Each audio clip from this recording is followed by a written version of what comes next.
must say I'm very pleased to be here. It's very, very nice of you to invite me to do this. And in these wonderful surroundings, when I think of what this building was like 50 years ago, we've come on a bit.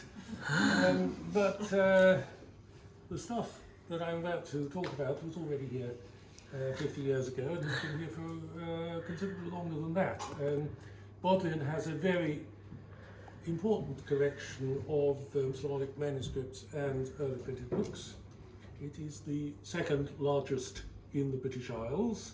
It has about 55 manuscripts, whereas the British Library has about 65. I give these figures approximately because it's very hard to know what exactly to count when you have multilingual manuscripts or fragments and so on. But roughly, those are the numbers, and so between them, the Bodleian and the British Library account for over half of the Slavonic manuscripts in the British Isles.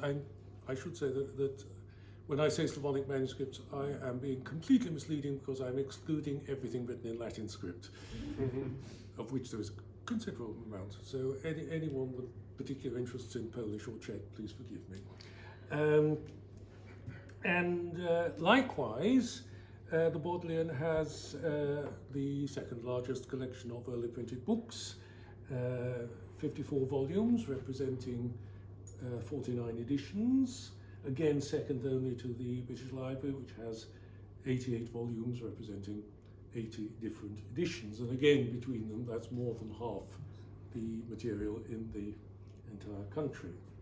But these two largest collections are very different in character, because the British Library collection tends to have been formed by deliberate acquisition in the 19th century and to a lesser extent in the 20th century, whereas the Bodleian collection grew much more organically from its inception at the beginning of the 17th century and includes a lot of things which were brought back at that time, or indeed shortly before then, by Englishmen. It was largely Englishmen who visited Russia for one purpose or another. And as a result, apart from anything else, this means that the collection is very diverse. So what I'm going to show you today is not so much a representative selection as a selective representation. The first manuscript, this one, which is a Calligraphic liturgical 349, which is a 15th century missal written in Glagolitic script. And as I'm sure you all know, the alphabet devised by St. Cyril in the middle of the 9th century was not the Cyrillic, but the Glagolitic. Cyrillic comes later and basically reproduces the order and phonetic value of the Glagolitic letters, but replaces the actual form of them with the form of Greek uncials. Glagolitic basically died out everywhere except Croatia by the end of the 13th century. But in Croatia, it had a completely separate existence. And because the Croatian situation was rather different, firstly they used a Western liturgy and they were subordinate to Rome. So in modern terms they were Roman Catholic rather than Orthodox, as indeed they still are. And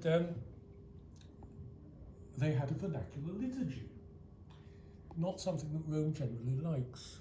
But there were efforts to ban it in the Council of Split, 925 and so on, but saying because there is a need of priests we have to allow this. If you look at the sort of Latin the proceedings of the Council of Split are written in, you can well imagine that they did need priests, and that there weren't priests who knew Latin, so they had to have their vernacular liturgy.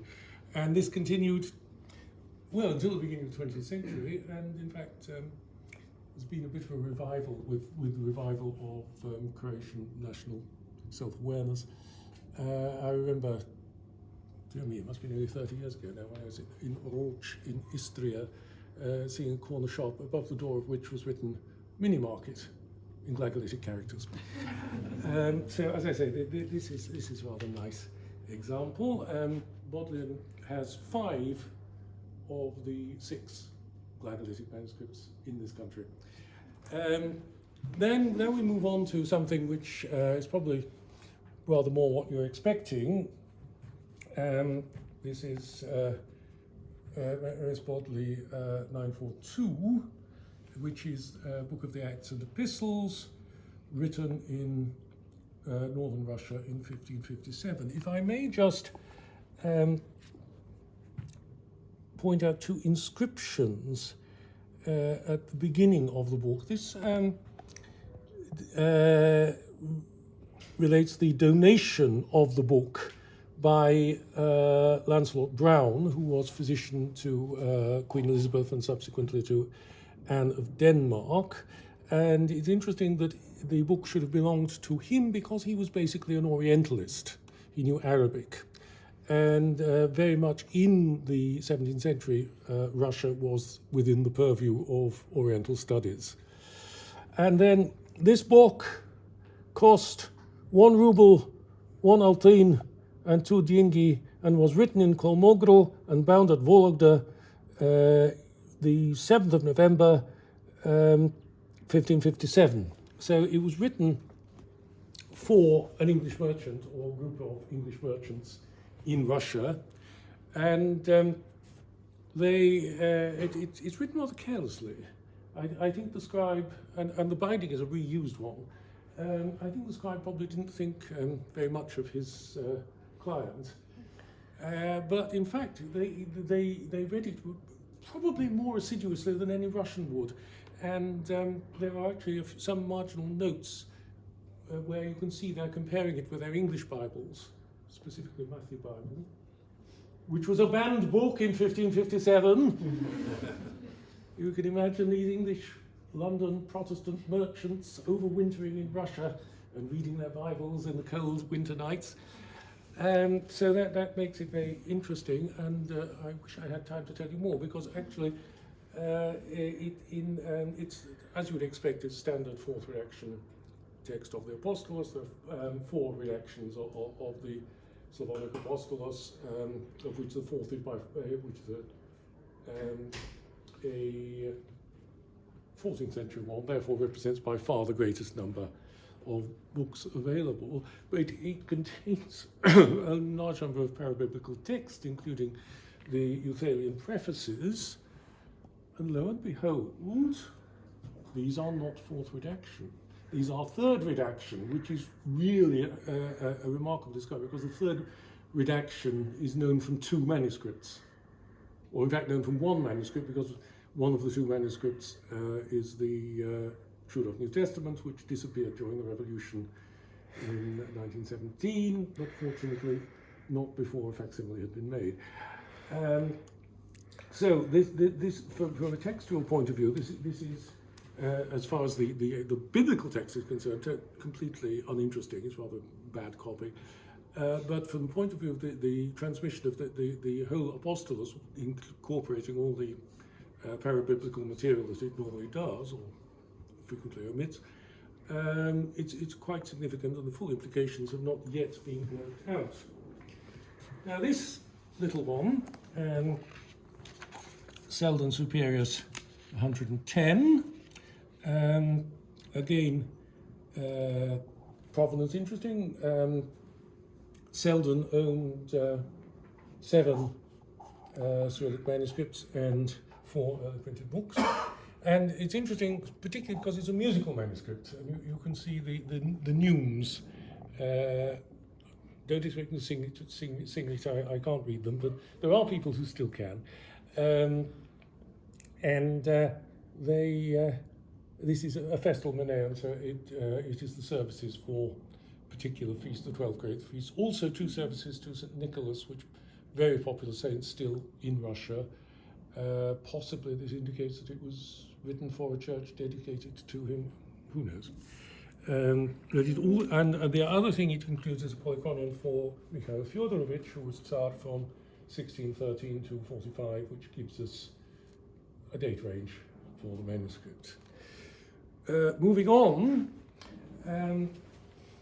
the codex was the normal form of the book for the Slavs since the beginning of literacy, but for some purposes, such as calligraphic display, rolls were used. And the calligraphic rolls are actually rather overrepresented in British collections, and there are 5 in the Bodleian, 5 in the British Library, and 1 in Glasgow. This, as you can see, is rather a different sort of Cyrillic from what you've been looking at here. This is scoropis, or cursive, as is generally translated. I could give you an entire lecture on why that shouldn't be, but never mind. It basically goes through the alphabet. You can see the first 2 letters, Ars Muki, are displayed in very have illuminated initials here. The rest of them we don't have, but we do have various scoropis forms of each letter, and then a little text which is derived actually from the Alexandriad, Syro-Callisthenes, a popular text in Russia. The fact that these, with the exception of this one, are all Russian manuscripts shouldn't blind you to the fact that we do actually have manuscripts from other places in the British Library. It just so happened that this selection is all Russian. And really, a lot of this simply it represents the triumph of virtuosity over legibility. And finally, since my time is about to end up, I present you with a printed book. This is a Horologion, printed in Moscow in 1691. It too has an interesting provenance in that we have an inscription right at the beginning in Latin saying that it was presented to Oxford by H.W. Ludolf. H.W. Ludolf, Heinrich Wilhelm Ludolf, was the author of the first ever grammar of modern Russian, printed where else but in Oxford in 1696. And it's, as I say, a typical example of Moscow printing in terms of the forms of the letters, the decoration, the layout, and so on. So, in many respects, a very ordinary book. Except that this is the only known copy in the world. And that does illustrate very much the importance of British collections, and Bodleian perhaps in particular, in that they do very often preserve things which have not been looked after in their homelands, and therefore survive perhaps only here, or certainly better here than anywhere else. Right, that was just a brief gallop through the collections. Any questions? I'll be happy to field them. I don't promise to know the answer, but I'll do my best. Thank you, Ralph.